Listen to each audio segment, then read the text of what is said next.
नमस्कार, मैं हूं आपके साथ मयंक। देखिए, एक बड़ी खबर, क्या ईरान ने गिरा दिए हैं 2 फाइटर जेट।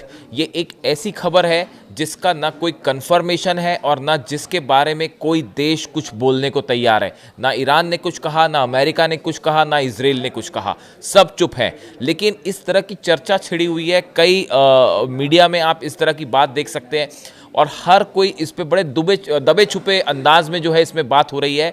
और ये कहा गया कि कल 4 घंटे के लिए जब ईरान ने अपना एयर स्पेस बंद किया था, उस दौरान क्या ईरान की सीमा के करीब 2 जेट मार गिराए गए। अब ये खबर शुरू कैसे हुई और कल 4 घंटे के दौरान क्या हुआ, इस पे एक बार फिर से चर्चा करते हैं कि कैसे इन 4 घंटे के दौरान जब ईरान ने अपना एयर स्पेस बंद किया था तो अमेरिका और ईरान एकदम जंग के मुहाने पर खड़े हुए थे। और ये खबर आई कहाँ से कि ईरान ने 2 अमेरिकी जेट या ईरान ने किसी देश के 2 जेट गिरा दिए हैं। ये खबर शुरू कैसे हुई? देखिए, अब आपको पहले पूरी कहानी समझनी पड़ेगी। मैंने अपने पिछले वीडियो में भी बताया था कि इन 4 घंटों में क्या हुआ और आज आप देखिए अमेरिका के तमाम अखबार, न्यूज़ चैनल्स, यूरोप के न्यूज़ चैनल्स इस बात से भरे पड़े हैं कि कैसे अमेरिका के जेट ईरान की तरफ बढ़ने लगे थे। हमने परसों रात को ये बात बताई थी आपको। अब देखिए हुआ क्या इस 4 घंटे में और ये खबर आई कैसे। बताया ये जाता है कि कल अचानक अमेरिकी जेट्स ने 3 एयर बेसेस से उड़ान भरी थी ईरान पर हमला करने के लिए। और फ्लाइंग उसके जो F-35 जेट्स हैं, F-16 जेट्स हैं, तीनों ने उड़ान भरी। कहाँ से उड़ान भरी? कुवैत में जो एयरबेस है वहाँ से, अल असद एयरबेस से और अल उदैद एयरबेस से। यानी ये 3 जगह से, कुवैत से, कतर से और तीसरा जो है वो इराक से, ये 3 जगह से अमेरिकी जेट्स ने ईरान की तरफ बढ़ना शुरू किया। और ये प्लान के तहत था कि ईरान पे बड़े हमले होने हैं और ईरान पर एयर स्ट्राइक करने जा रहे हैं। अमेरिका के प्लेन्स उड़ने शुरू हो जाते हैं। उसके बाद जब वो ईरान की एयर स्पेस के करीब जाते हैं, इसी बीच अचानक डोनाल्ड ट्रंप का आदेश आता है कि ये स्ट्राइक रोक दीजिए। और ये जितने अमेरिकन प्लेन्स उड़ रहे थे ये सब के सब वापस लौटने शुरू हो जाते हैं। और ये वही टाइम है जैसे ही ये खबर आई कि ईरान की दिशा में अमेरिकी प्लेन्स बढ़ने शुरू हो गए हैं, ईरान ने फौरन अपना एयर स्पेस बंद कर दिया। करीब 4 घंटे तक कल आपने नोटिस किया होगा ईरान का एयर स्पेस बंद था, जिसकी बड़ी चर्चा हुई। और उस 4 घंटे के बाद अचानक वो एयर स्पेस खोल दिया गया। देखिए, ये बड़ा नोटिसेबल होता है। जो वॉर इंडस्ट्री होती है वो हर चीज़ को बड़ी माइन्यूटली फॉलो करती है। मैंने भी हर चीज़ को बड़ी माइन्यूटली फॉलो किया कि 4 घंटे में क्या हुआ। अब ये खबर तो कंफर्म है साहब कि ये 3 जगह से अमेरिकी जेट्स उड़े थे ईरान पर एयर स्ट्राइक करने के लिए। ट्रंप ने एंड टाइम पे आदेश दिया और वो वापस लौट गए। अब देखिए हुआ क्या, आखिर ये ट्रंप ने आदेश क्यों दिया। अब इसी बीच खबरें ये आने लगी कई जगह से, जो है इस तरह की चर्चाएं। मेरे पास कल कई लोगों के फ़ोन आए कि क्या वाकई ऐसा है। और कई सारे इस तरह की जो है वेबसाइट्स पे इस तरह की बातें आई सामने कि ऐसा बताया जा रहा है कि ईरान के बॉर्डर पर, जो कि इराक से लगता है, वहाँ पे कल 2 प्लेन्स गिराए गए हैं। अब ये 2 प्लेन किस देश के हैं नहीं पता। क्या प्लेन वाकई गिरे हैं, इस बारे में कोई कंफर्मेशन नहीं है। किस देश के प्लेन गिराए गए, इस बारे में भी कोई कंफर्मेशन नहीं है। क्या ईरान ने अमेरिका के कोई जेट या इजराइल के कोई जेट या किसी अरब कंट्री का कोई जेट जो है वो मार गिराया है, कोई जानकारी नहीं है। ये जेट गिरे, क्या ये ईरान के जेट थे, इस बारे में भी कोई जानकारी नहीं है। लेकिन इस तरह की खबरें ज़रूर हैं, सुगबुगाहट है कि क्या इस 4 घंटे के दौरान ईरान के बॉर्डर पर 2 जेट गिरे। अब देखिए, ये बात पहले से तय थी। ये जो फर्स्ट प्लान था, जो कि फेल हो गया ऑलमोस्ट अमेरिका का, कि जो अलाई कंट्रीज़ हैं, अरब कंट्रीज़, यहाँ से बेसिस से जेट फ्लाई करेंगे और ईरान में घुसेंगे। अब ये प्लान आखिर में ट्रंप ने क्यों रोका है? 4 घंटे की कहानी समझिए आप। आखिरी मोमेंट में बस चंद मिनटों की बात थी और ईरान पर एयर स्ट्राइक होती। ट्रंप ने प्लान क्यों बदला? देखिए, पहले मैं आगे बढ़ूँ, आपको एक रीज़न बताऊँ, लेकिन मैं आपको एक वॉल स्ट्रीट जर्नल में जो खबर छपी है, जो हम बात परसों कर रहे थे, वो वॉल स्ट्रीट जर्नल में एक दिन बाद छपी। देखिए, president Trump was advise that a large scale strike against Iran was unlikely to make the government fall. देखिए, ये बहुत बड़ी खबर। ट्रंप ने क्यों हमले का प्लान एंड टाइम पे बदला, उसकी पहली वजह, ट्रंप के एडवाइजर्स ने उन्हें यह कहा कि अगर आप हमला कर भी देते हैं ईरान पर तो भी उस सूरत में अली खामेनेई साहब को सत्ता से हटाया नहीं जा पाएगा, ये बड़ा मुश्किल है और एयर स्ट्राइक के बाद भी ईरान की जनता उनके साथ खड़ी है। यानी देखिए मुख्य मकसद जो है इस जंग का, मुख्य मकसद जो है वो कैसे अली खामेनेई साहब को सत्ता से हटाया जाए, ये अमेरिका और इजराइल का मुख्य टारगेट है।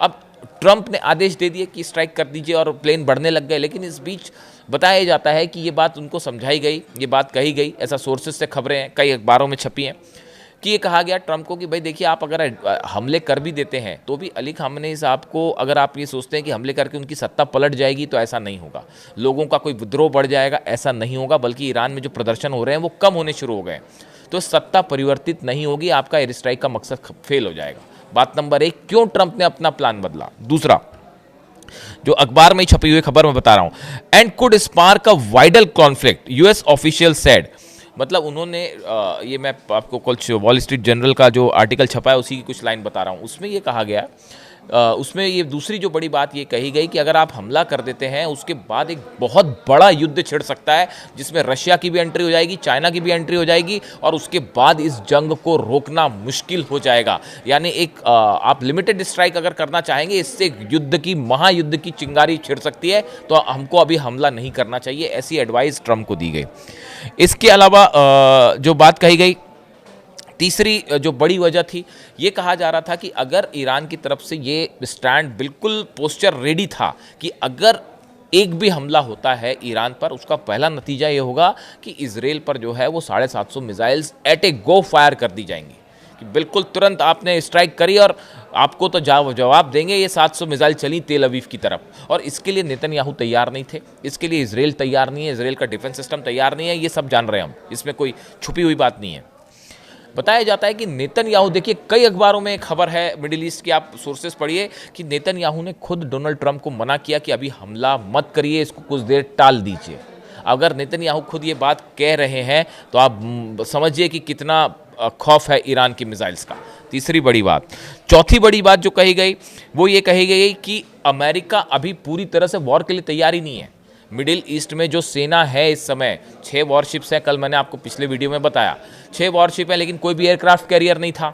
उसके अलावा सबमरीन्स का मूवमेंट भी वैसा नहीं था कि भाई आपने हमला तो कर दिया, अब हमला करने के बाद मान लीजिए कि अगर रशिया ने भी इस पर स्ट्राइक कर दी या रशिया कूद गया युद्ध के बीच में, या मान लीजिए, और नॉर्थ कोरिया की तो पूरी एक अलग ही कहानी है साहब, उसकी तो हम अलग से बात करेंगे। नॉर्थ कोरिया ने तो सीधा सीधा कह दिया कि ईरान को अगर छुआ तो मैं जो है मिसाइल मार दूंगा सीधा अमेरिका के ऊपर और न्यूक्लियर वॉर कर देंगे। वो एक अपना, वो अपनी अलग धुन में वो बात ही नहीं करते, वो सीधा मिसाइल से जवाब देते हैं। तो नॉर्थ कोरिया ने तो ये कह दिया, उसके लिए मैं एक अलग वीडियो करूंगा।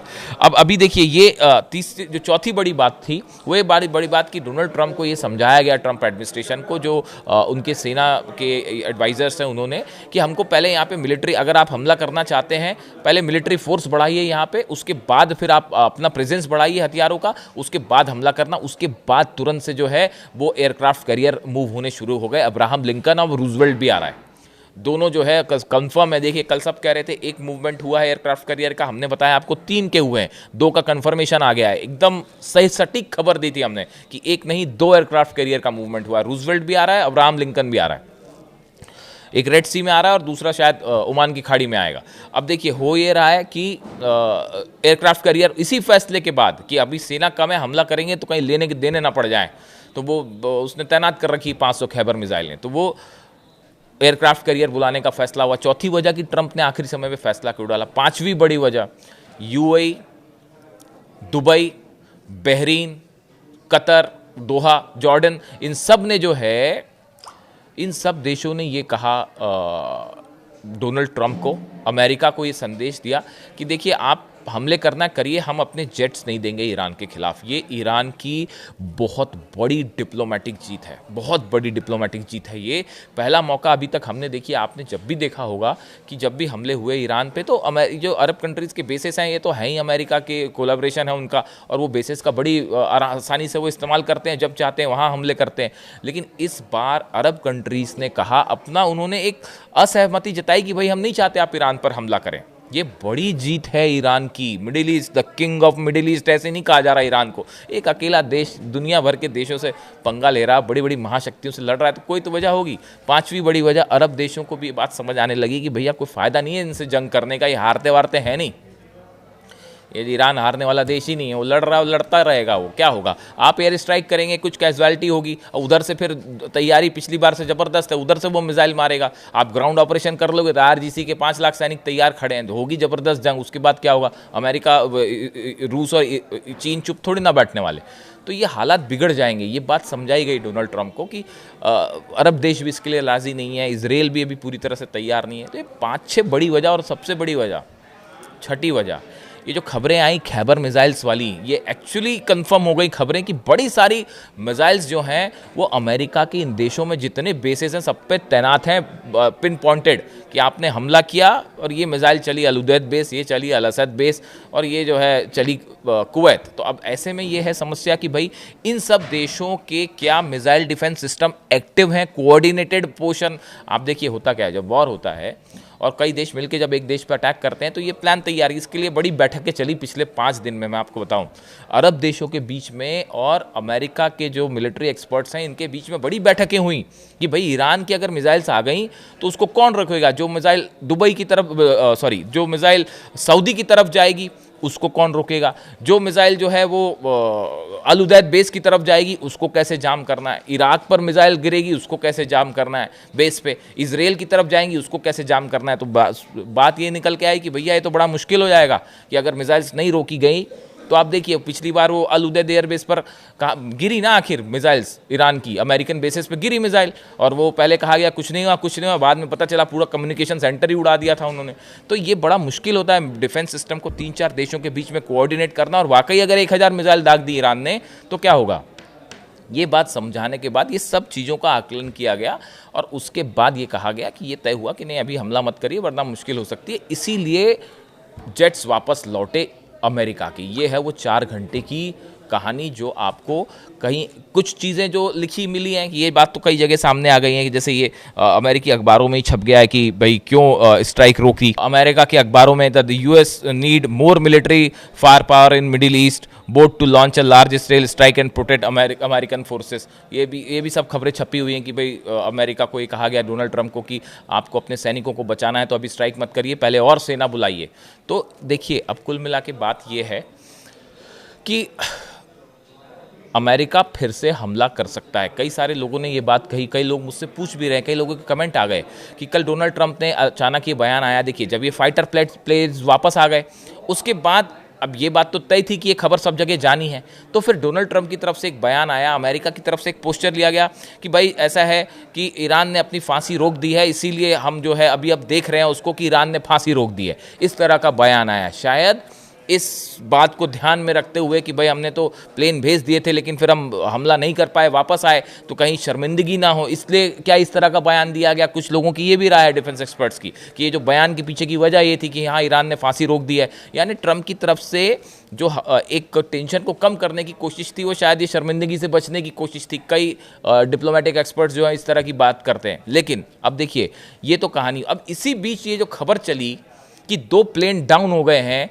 और क्या ईरान ने 2 प्लेन मार गिराए, ये कई सारी चीज़ें इसमें कोरिलेट करने वाली बात भी है कि S-400 सिस्टम ईरान ने कहा था हम टेस्ट करेंगे, उसी दौरान ये एयर स्पेस बंद भी हुआ। लेकिन ये प्लेन गिरने वाली बात जो है सिर्फ चर्चा में ही रही, इसका कहीं से कोई कंफर्मेशन नहीं है, लेकिन चर्चा में है। जहाँ आग होती है धुआं वहीं होता है। तो ये 4 घंटे की कहानी, ये मिडिल ईस्ट के इतिहास के वॉर के जो हिस्ट्री जब भी लिखी जाएगी उसमें बेहद इंटरेस्टिंग होंगे ये 4 घंटे की कहानी। और देखिए एक बात और समझिए, ईरान का जो न्यूक्लियर प्रोग्राम है वो हमेशा एक मुद्दा है, था और रहेगा, और अमेरिका वापस हमला कर सकता है। अगर आप ये सोचते हैं कि अमेरिका ने अपने हमले का प्लान बदल दिया है हमेशा के लिए, अभी कैंसिल किया है, लेकिन अमेरिका फिर हमला कर सकता है और ईरान इसके लिए पूरी तरह से तैयार है। अब देखिए मैंने आपको 4 घंटे की कहानी बताई, कुछ कई जगह छपी हुई हैं।